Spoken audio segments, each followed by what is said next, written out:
Hey guys, Ivan here, and in today's video we got a couple of very interesting bodybuilding updates. The first thing we got is a physique update by Derek Lunsford at 16 days out of the Mr. Olympia.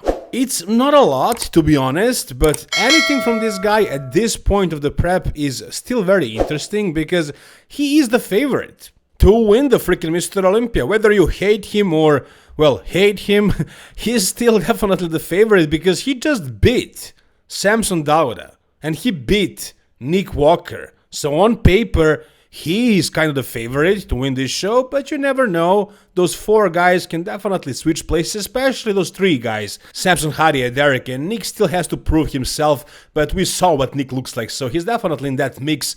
However, Derek is not really showing a lot. He's not posting any physique updates, but we got this. He's showing us his legs, and to be honest, this is probably the most important part of his physique for us to see at this point, because we know he's gonna be good in the upper body. Like, his back is going to be big, he's going to be shredded in the back, in the glutes, he's gonna have big enough arms, chest, shoulders, small enough waist, good abs, everything like that. But the thing that can make him or break him are his legs. I mean, yeah, sure, his shoulders and his chest can have more separation, his bicep peaks can be better, but that's not a big issue for him. Those areas are fine. They can be better, but they're fine. What can break him is if his legs are flat, which was the case at the Pittsburgh Pro, and Nick still didn't beat him. But if he went against Samson Dauda with that look, against Samson Dauda who is in decent shape, Derek would not win. And the same thing goes with Hadi Chopin. If Hadi is decently on, Derek cannot beat him if his legs are flat. Now, if Derek's legs are full and he's overall in good condition, if he peaks well, he has a good chance of actually winning again. You know, it's gonna be difficult, it's gonna be extremely difficult for Derek to win against these guys, but it's definitely not impossible, and a lot depends on the fullness of his legs. So right here you can see his legs, and you know, they look pretty good. I would say they still look pretty full. Now, I don't know if his upper body is conditioned enough, or his glutes, or the rest of his body. So if he's not in condition right now, he's gonna have to push a little bit more, and he can lose the fullness in the legs in the next 2 weeks or so, a little bit more than 2 weeks. Now, here in this video, he probably has a pump, but so what?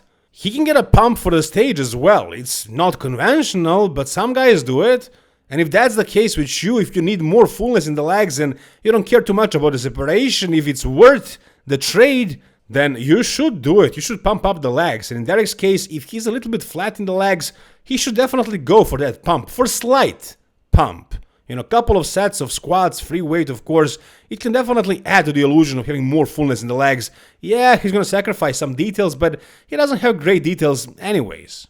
At the Arnold Classic, he had the best details in the legs I ever saw from Derek, and also a really good combination of fullness and conditioning. But who knows if he pumped up his legs for this show? I mean, if he did, it worked. So based on this update, this photo as well, this is another photo, yeah, like at this point, it looks like his fullness is good.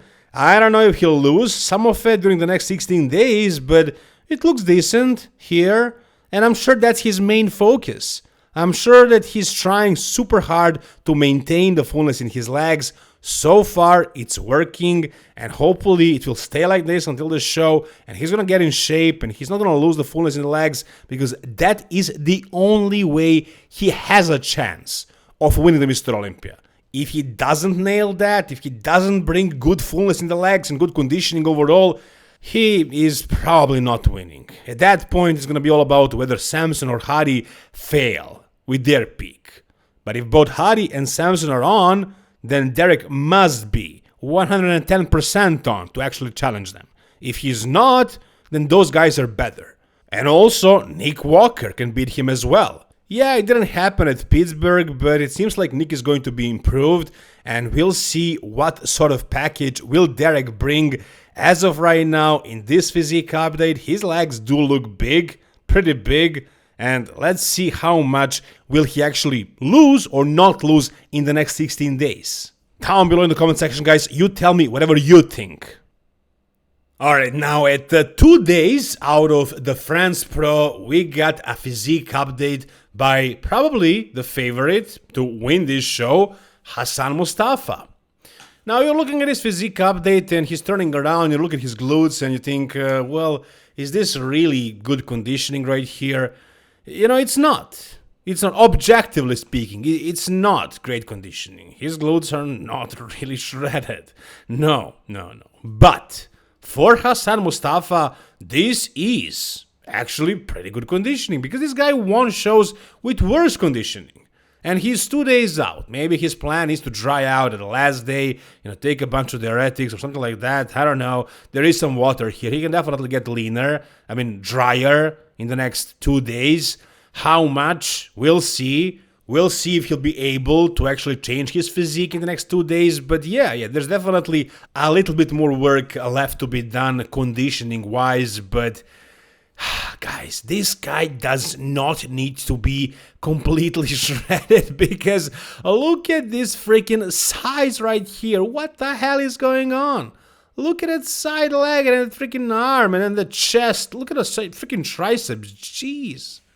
This is absolutely crazy right here. I'm out of words. This guy is so freaking massive. Definitely the level of Nexilla muscularity or Nick Walker or you name it.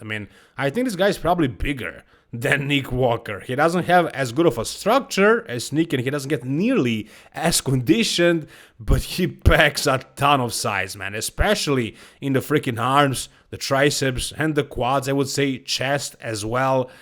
But we'll see. We do have a couple of other really good guys doing this show. For example, James Hollinshead, Mr. Mysterious. He didn't announce doing this show. He was obviously prepping. He was posting physique updates, what he was eating, and it was clear that he was prepping for the show. But for some reason, he didn't want to announce that he's doing this show or whichever show. We were kind of speculating, and he's doing this show.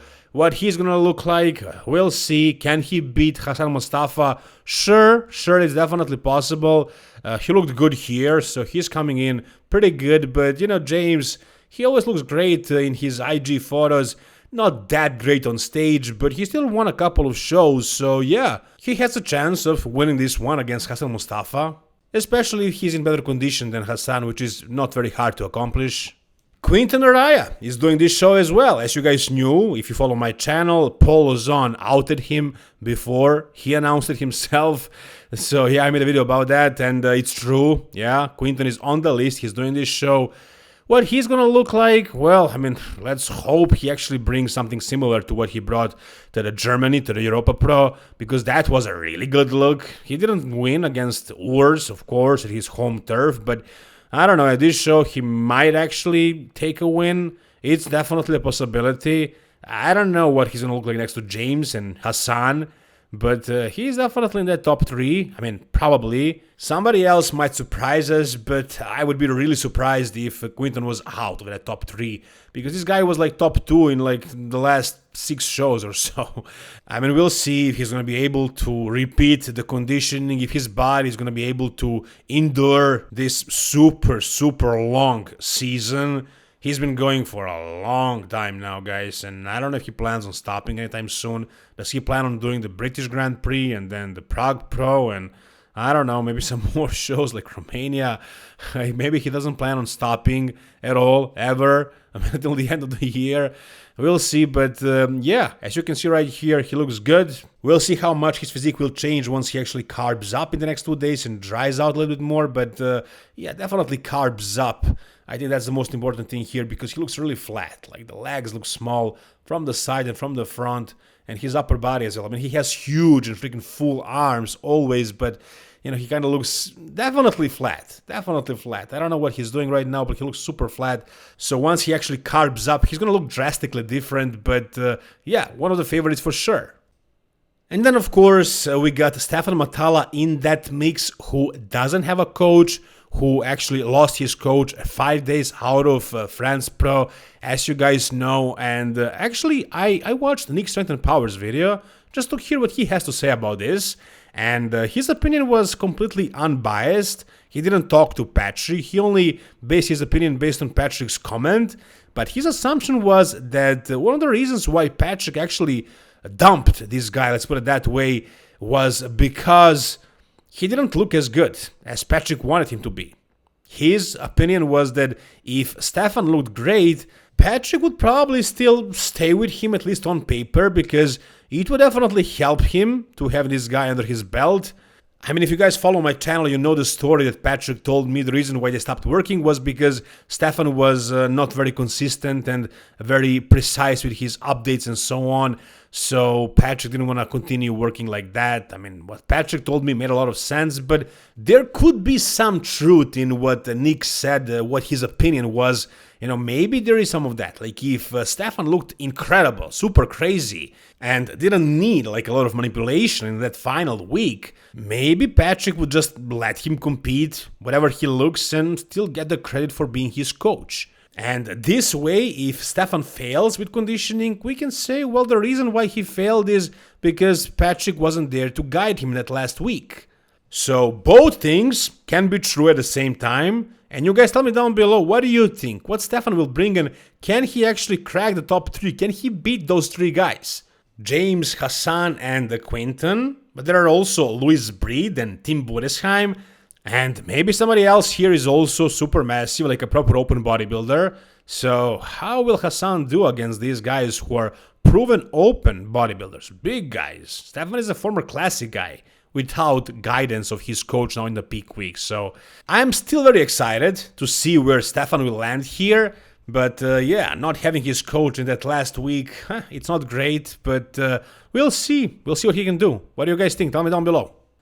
And the last physique update we got for today is from Terence Ruffin at, again, 16 days out of the Mr. Olympia. This is what he looks like right now.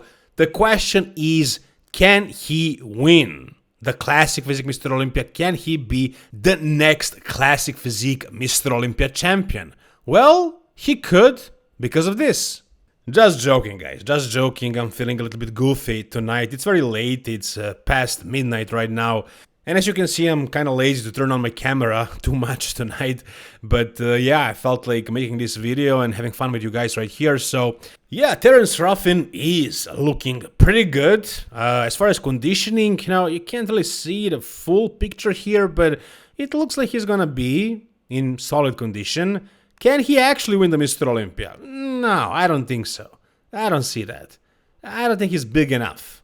The other guys like Ramon Dino and Mike Sommerfeld, those guys are massive. Massive. And yeah, Terence took some time off and he looked huge in the off season, and I thought he was gonna be much bigger, but you know, him in shape, it's still not that big. You know, he's in the ballpark with Logan Franklin. I think those two guys are gonna fight for that third actually. And as far as Ramon, like Ramon can also fail with condition. You know, he failed a couple of times, so he can be out of that mix if he's not in condition. So Terence can be like second, best case scenario, but to beat Mike Sommerfeld, Mike needs to be off. And the chances of both Mike and Ramon being off are not very high. But it's a possibility, for sure. That can happen as well. And I guess there is also a possibility of judges kind of changing the criteria this year and going for a little bit more streamlined and more aesthetic classic look. And they choose guys like Ruff Diesel and Logan Franklin instead of Mike Sommerfeld and Ramon Dino, bigger guys. Who knows? But I wouldn't bet on it. I would not bet on it. I think this guy is going to be probably third place, but we'll see. You guys can tell me down below in the comment section. And yeah, here I am on the camera. I know you missed my face. Oops, I forgot my hat. I don't like wearing hats that much, but yeah, it's Blackstone Labs hat. Anyways, guys, if you want to buy Blackstone Labs supplements, use code IVAN for the 15% discount. Thank you guys so much for watching this video. See you soon. All the best and bye-bye.